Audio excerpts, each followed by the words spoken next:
এই তথ্যটা যারা জানে না তাদেরকে আমাদের সমাজের একদল ভণ্ড পীর যারা নিজেদের ভক্ত মুরিদানের সেজদালয় আছে কি এমন যথেষ্ট পরিমাণ ভণ্ড পীর বাংলাদেশে আছে যারা নিজেদের ভক্ত মুরিদানের সেজদা নেয়, সেজদা গ্রহণ করে এবং তার ভক্ত মুরিদানরা তার সেজদা করে। এদেরকে যখন বলা হয় আল্লাহ ছাড়া আর কাউকে সেজদা করা হারাম, তখন এরা প্রশ্ন করে বসে, সেজদা করা আল্লাহ ছাড়া আর কাউকে সেজদা করা যদি হারাম হয় তাহলে ফিরিস্তারা যে আদমকে সেজদা করলেন সেটা হারাম ছিল না হালাল ছিল? আমার এতক্ষণের কথা যারা বুঝেছেন আপনাদেরকে এই প্রশ্ন করে আর বিপদগামী করতে পারে। এই কথাগুলি না বুঝলে, জানা না থাকলে ভণ্ডরা এমন প্রশ্ন করে, এই ভণ্ড পীরদেরকে এদের ভক্ত মুরিদানা যে হারাম সেজদা করে সেটাকে হালাল করার দলিল দেওয়ার অপচেষ্টা করে। সত্যের পথ অবলম্বন করুন। KH Islamic media. এই ব্যাপারে আরো কিছু কথা আছে, আগে বুঝে নিলেই পরে আর প্রশ্ন জাগবে না।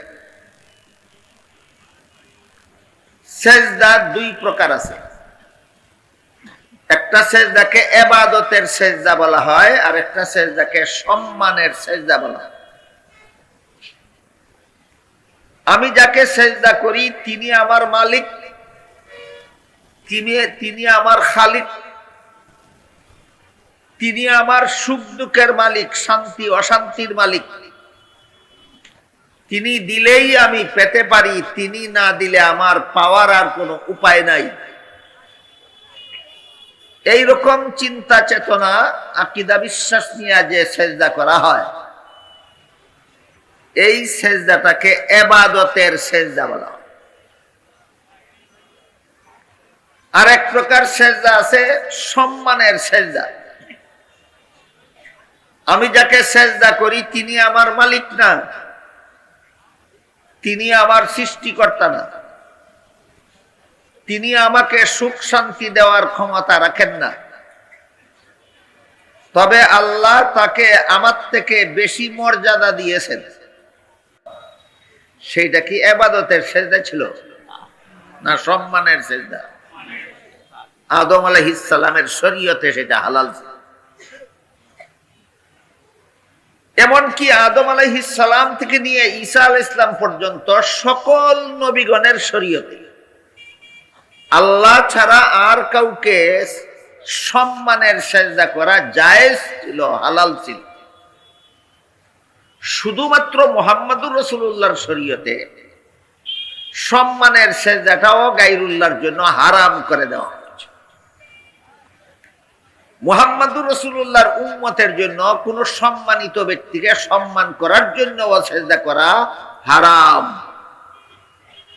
বলেন তো, সম্মানিত ব্যক্তিকে সম্মান করার জন্য সেজদা করা অন্য নবীর শরীয়তে হারাম ছিল না শুধু আমাদের নবীর শরীয়তে হারাম? আমাদের নবীর শরীয়তে। আমাদের নবীর শরীয়তে যেই কাজটা সকল নবীর শরীয়তে হালাল ছিল সেই কাজটাকে শুধু আমাদের নবীর শরীয়তে হারাম করা হলো কেন? একটা বিরাট রহস্যজনক কথা। বুঝলে অনেক তত্ত্ব এবং তথ্য বোঝা আমাদের জন্য সহজ হবে ইনশাআল্লাহ। এই যে ইবাদতের সেজদা আর সম্মানের সেজদার মধ্যে একটা পার্থক্য বললাম, এই পার্থক্য অনেক সময় অনেকের বুঝতে অসুবিধা হয়, কঠিন হয়। আবার অনেকে পার্থক্যটা বোঝার পরেও আস্তে আস্তে পার্থক্যটা ভুলে যায়। প্রথম প্রথম ইবাদতের সেজদাই সম্মানের সেজদাই করে, কিন্তু শেষ পর্যন্ত সম্মানের সেজদাটাকেই ইবাদতের সেজদাতে রূপান্তরিত করে।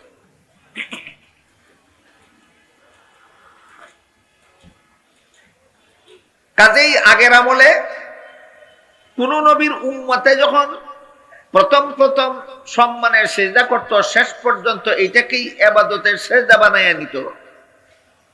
আল্লাহ আরেকজন নতুন নবী পাঠাইয়া তাদেরকে ইবাদতের সেজদা আর সম্মানের সেজদার পার্থক্য বুঝাই দিত।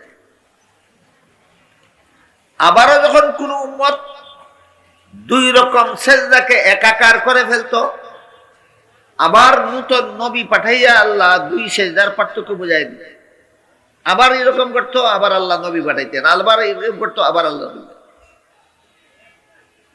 এই মনটা যদি মুহাম্মাদুর রাসূলুল্লাহর উম্মতেও করে, নবী দুনিয়ার থেকে বিদায় হওয়ার কিছুদিন পরে যদি মুহাম্মাদুর রাসূলুল্লাহর উম্মতেরা ইবাদতের সেজদার সম্মানের সেজদাকে একাকার করে ফেলে, তাইলে এদেরকে দুই সেজদার পার্থক্য বুঝাবার জন্য নূতন নবী পাঠাবার কোনো ব্যবস্থা নাই। তাই এই পথ চিরতরে বন্ধ করে দিয়ে আল্লাহ আমাদের নবীর শরীয়তে সম্মানের সেজদাকেও গায়রুল্লাহর জন্য হারাম করে দিলেন।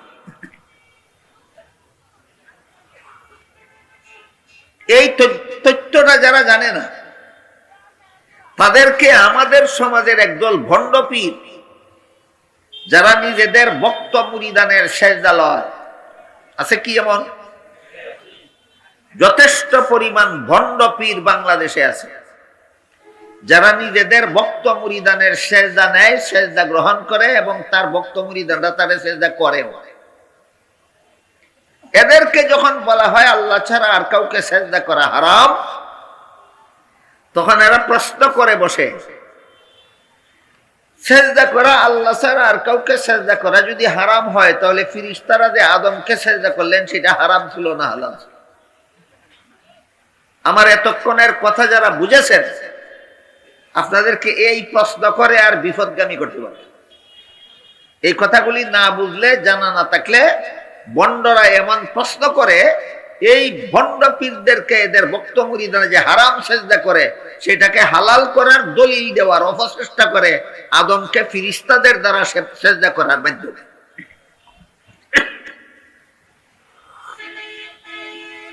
এর খণ্ডনে একটা উদাহরণ বুঝুন।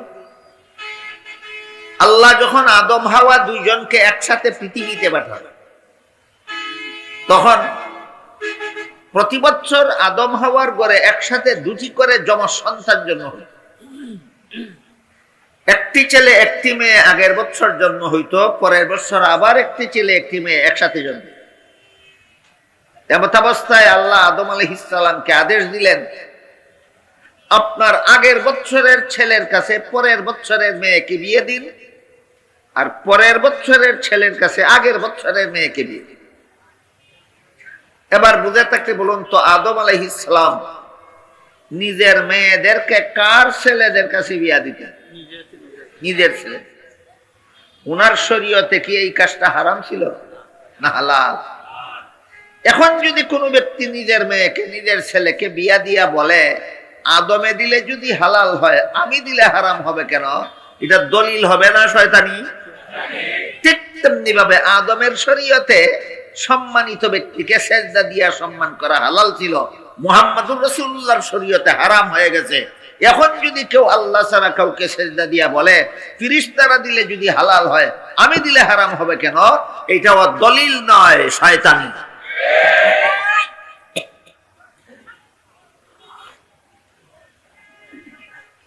এই ভণ্ড পীরদের এই সমস্ত ভণ্ডামি আর বিভ্রান্তিকর কার্যকলাপ এবং কথাবার্তার কারণে বাংলাদেশের লক্ষ লক্ষ মুসলমানের ঈমান আমল ধ্বংস হয়ে যাচ্ছে।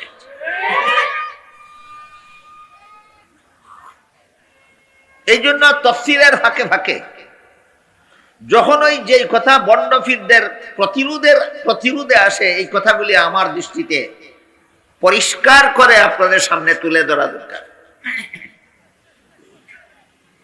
গেল সেজদা সম্পর্কে এই সাম্প্রতিক কালের একটা জরুরি মশালা, যা সকলের জানা থাকা দরকার।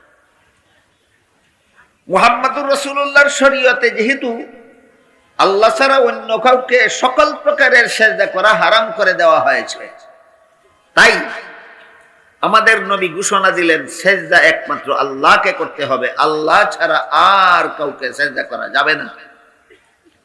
ইবাদতের সেজদা করলে শিরিক হবে, সম্মানের সেজদা করলে হারাম হবে। মুহাম্মাদুর রাসূলুল্লাহর শরীয়তের এইটাই বিধান। এই নবীর কোন উম্মত যদি কোন গায়রুল্লাহকে ইবাদতের সেজদা করে, সে মুশরিক বেঈমান কাফির হয়ে যাবে। আর মুহাম্মদুর রাসূলুল্লাহর কোন উম্মত যদি কোন গায়রুল্লাহকে আল্লাহ ছাড়া অন্য কাউকে সম্মানের সেজদা করে আর এটাকে হালাল মনে করে, সেও কাফির হয়ে যাবে। ইবাদতের সেজদা করলে আর কিছু মনে করা লাগবে না, এমনি কাফির। আর সম্মানের সেজদা করে যদি এটাকে হালাল মনে করে, সেও কাফির হয়ে যাবে। যেহেতু মুহাম্মদুর রাসূলুল্লাহ ঘোষণা দিলেন একমাত্র আল্লাহ ছাড়া আর কাউকে কোনো প্রকার সেজদা করা যাবে না, এখান থেকেই রাসূলের সাথে মূর্তি পূজারীদের দুশ্মনী শুরু হয়। দুশ্মনী যখন চরমে গেল, তখন আল্লাহ একটি আয়াত নাজিল করে বলে দিলেন, তোমরা রহমানকে সেজদা করো। সেই মূর্তি পূজারী, আরব দেশের মূর্তি পূজারী মুশরিকরা জানতো না যে আল্লাহরই আরেক নাম রহমান।